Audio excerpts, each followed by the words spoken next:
देखिए, आज से जो क्वेश्चन होगा वो मेरा एग्ज़ाम के व्यू से होगा। तो आज का ये ऑप्टिक्स चैप्टर है, उसमें से ये पढ़ा रहे क्रांतिक कोण।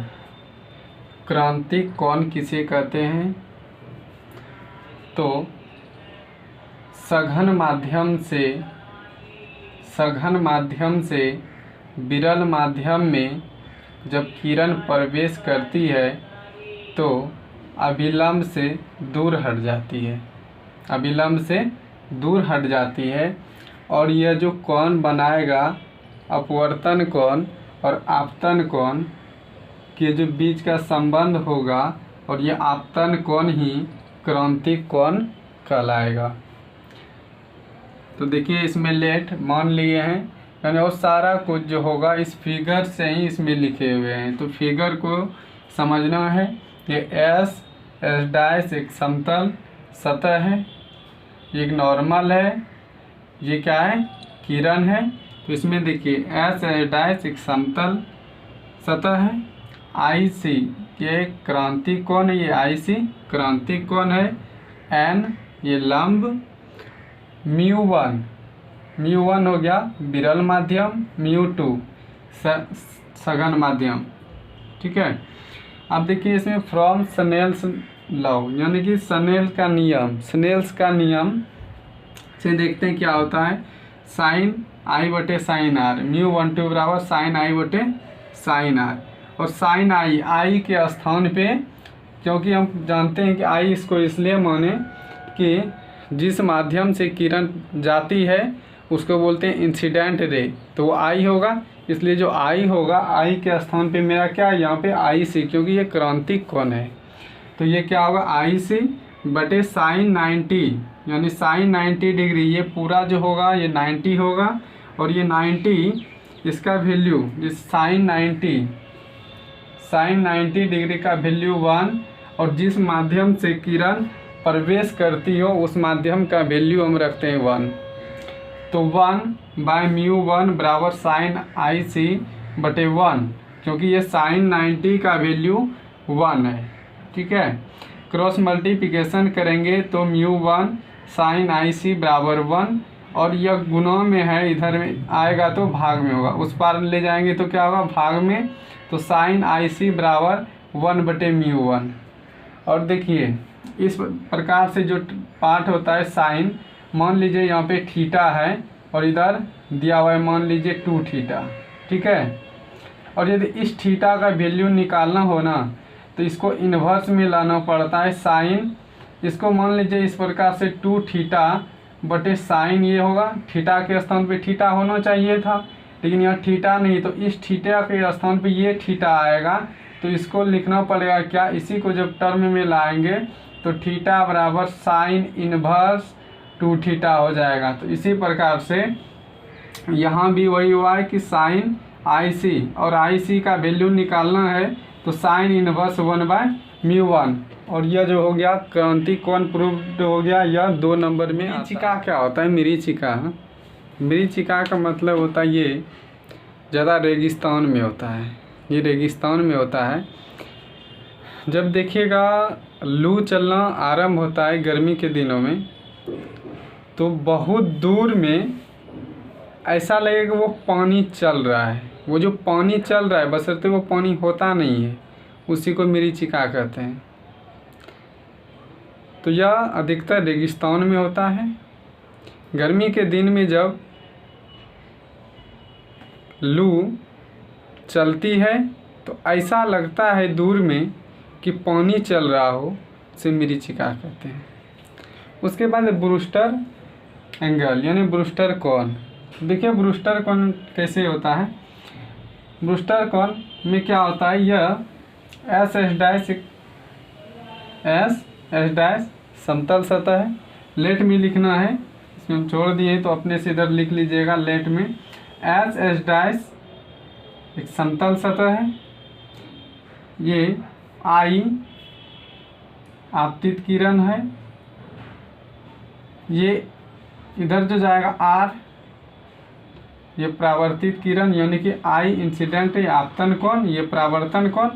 तो आने वाला किरण जो होगा वो आई होगा, इंसिडेंट रे, तो इसीलिए आर से सूचित कर दिए और आई से सूचित किए, और जाने वाला किरण को आर से सूचित कर दिए। कोण आई का मतलब है कि आपतन कोण, और कोण आर का मतलब है ये परावर्तन कोण। ठीक है। एन नॉर्मल यानी लंब है। अब देखिए इसमें क्या होता है, ये किरण जब इधर से आ रही थी, जाना चाहिए था इस प्रकार से सीधे, लेकिन ये क्या करता है कि ये कोई सतह को पार नहीं कर पाता है और उसी माध्यम में फिर ये क्या होता है, पुनः वापस चला जाता है। तो ये परावर्तन कोण हो गया और ये क्या हो गया, आपतन कोण। तो इसमें क्या होता है कि ये कोण बना रहे, देखिए ए ओ बी, ए ओ बी ये कोण है, इसका मतलब यहाँ से लेकर यहाँ तक ये पूरा कोण है। और यदि यहाँ से लेकर यहाँ तक ये क्या होता, पूरा ये 90 डिग्री का कोण होता। लेकिन ये आई और ये आर, तो हम जानते हैं कि आपतन कोण बराबर होता है परावर्तन कोण। यदि हमको ये आर निकालना हो तो क्या करना पड़ेगा, पूरे 90 डिग्री में ये आर को घटाएंगे, या तो ये आई निकालना हो तो ये 90 में पूरे हम आई को घटाएंगे, तो ये 90 माइनस थीटा।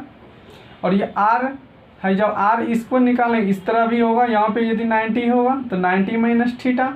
तो यहाँ से हम लिखे हैं ए ओ बी बराबर कौन है, ए ओ एस डैश, और फिर दूसरा कौन है प्लस ये हो जाएगा एस डैश ओ और बी, क्योंकि ये दोनों ये कौन बन रहा है, एक यहाँ से यहाँ तक और एक दूसरा यहाँ से ऊपर, तो ये दो कौन बन रहा है, दोनों को हम क्या कर दिए, जोड़ दिए हैं, ए ओ एस डैश ओ और बी। ठीक है।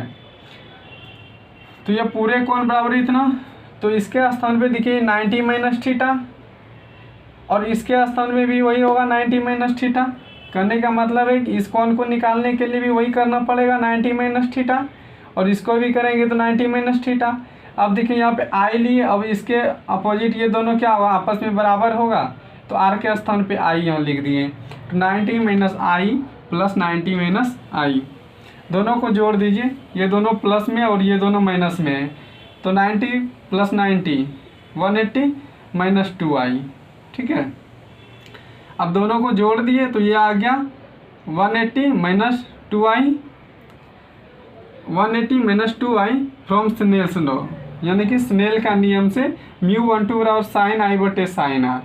मेरा साइन आई साइन जो है आर निकालना है तो कोई इसमें फ़र्क नहीं पड़ेगा, तो ये साइन आर ही रहेगा, लेकिन आई रहेगा, तो आर के स्थान पे मेरा अभी यहाँ पे देखिए, यदि इसको हम वैल्यू इधर पार करेंगे तो ये पूरा क्या होगा, इसको एक स्टेप पे यहाँ पे देख लीजिए, इसको यदि हम पार करेंगे इधर आई निकालना है तो आई बराबर क्या होगा 180 माइनस आई। अब इस दोनों में यदि कॉमन लेंगे तो दोनों में ये 2i ये 2 से भाग देंगे, तो इससे भाग देंगे तो क्या होगा 90, इसमें भी भाग देंगे तो क्या होगा, केवल आई बचेगा, तो वही लिखे माइनस 90 माइनस आई, 90 माइनस आई। अब देखिए यहाँ पे साइन आई बटे साइन आर, तो साइन 90 माइनस थीटा बराबर क्या होता है कॉस थीटा, तो यहाँ कॉस थीटा। जानते हैं साइन थीटा बटे कॉस थीटा बराबर क्या होता है टेन थीटा, तो टेन थीटा। लेकिन इसमें निकालना है ब्रूस्टर एंगल ना, तो उसको सूचित जो करते हैं पी से सूचित करते हैं, आई पी से ब्रूस्टर एंगल को, इसलिए आई और उसके स्थान पे लगा दिए क्या पी। हमको आई पी निकालना है, तो इसके पहले जो हम निकाले थे जिस प्रकार से इन्वर्स में लाए तो उसी तरह, तो साइन ये tan inverse minus tan inverse into μ1 into μ2, तो ये क्या निकल गया मेरा, ये ब्रूस्टर एंगल निकल गया। प्रकाश तंतु ऑप्टिकल फाइबर, ये होता क्या है, किसी खुले पाइप में जब प्रकाश प्रवेश कराते हैं तो पूर्ण आंतरिक परावर्तन होकर दूसरे छोर से निकल जाती है, प्रकाश तंतु कहलाता है। क्या होता है, ये खुला पाइप है, ठीक है, ये खुला पाइप है, और इसमें जब प्रकाश प्रवेश कराते हैं ना तो प्रकाश प्रवेश कराने से ये क्या होता है, पूर्ण आंतरिक परावर्तन होकर दूसरे छोर निकल जाती है। इसी को बोलते हैं प्रकाश तंतु। और इसका यूज क्या है, इसका यूज है आपका लेजर लाइट में प्रकाश तंतु का उपयोग किया जाता है। संचार व्यवस्था जितना भी वो अभी नेटवर्क देख रहे हैं सब में ये प्रकाश तंतु का ही उपयोग करते हैं, ठीक है ना। नाक का नाक, गले के, ये सब जांच करने में डॉक्टर इसका यूज करता है। तो ये प्रकाश तंतु कई बार पूछा गया एग्जाम में, प्रकाश तंतु क्या है या तो इसका उपयोग, ये उपयोग पूछा जाता है, ठीक है।